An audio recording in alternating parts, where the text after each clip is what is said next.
आप सभी को मकर संक्रांति पर्व की बहुत बहुत शुभकामनाएं।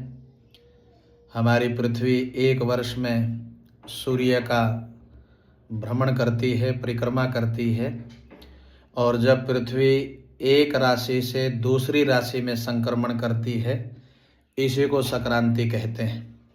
तो 12 विभागों से वो होकर गुजरती है, तो जब मकर राशि में प्रवेश करती है तो उसको मकर संक्रांति कहते हैं।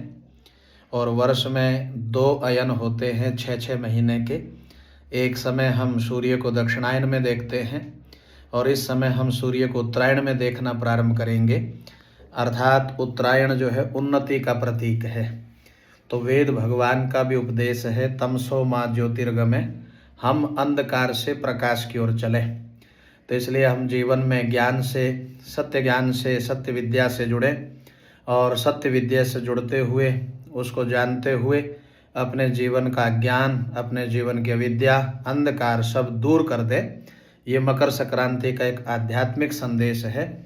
और हमारी जो सामाजिक प्रणाली है, हमारे पूर्वजों ने बहुत सुंदरताना बाना समाज का बनाया और यज्ञ के भी 3 भाग बनाए, देव पूजा, संगति, करोड़ों दान।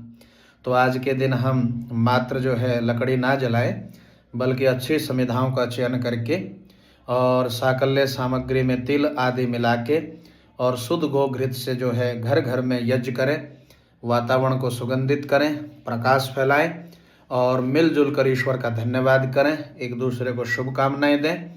तो हम देव पूजा यज्ञ भी करें, वेद विद्वानों का संग भी करें और हम अपने पुरुषार्थ की कमाई में से कुछ दान स्वरूप में जो है अवश्य कुछ न कुछ दें। तो हमारे यहाँ जो है बड़ों का आदर मान किया जाता है, या जो असहाय व्यक्ति हों, निर्धन व्यक्ति हों, क्योंकि इन दिनों शरद ऋतु का प्रकोप है और शरद ऋतु में बहुत सारी बीमारियां हमारे जीवन में आती हैं।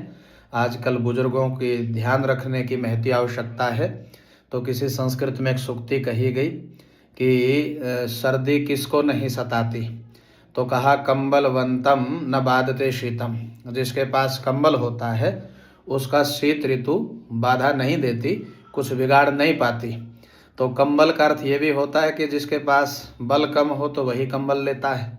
तो इसलिए हम पड़ोस में अड़ोस में देखें कि कोई सर्दी की ठिठुरन से कांप तो नहीं रहा, तो हम कंबल आदि, और हमारे यहाँ तिलों के लड्डू बनाए जाते थे घरों में, बहुत सारे तिलों के तेल से व्यंजन भी बनाए जाते थे, गोघृत से बनाए जाते हैं, क्योंकि सर्दियों में जितना खाओ उतना पच जाता है, तो हमारा आहार भी पौष्टिक होता है और जो हम विशेष पौष्टिक व्यंजन है वो शरद ऋतु में ले सकते हैं।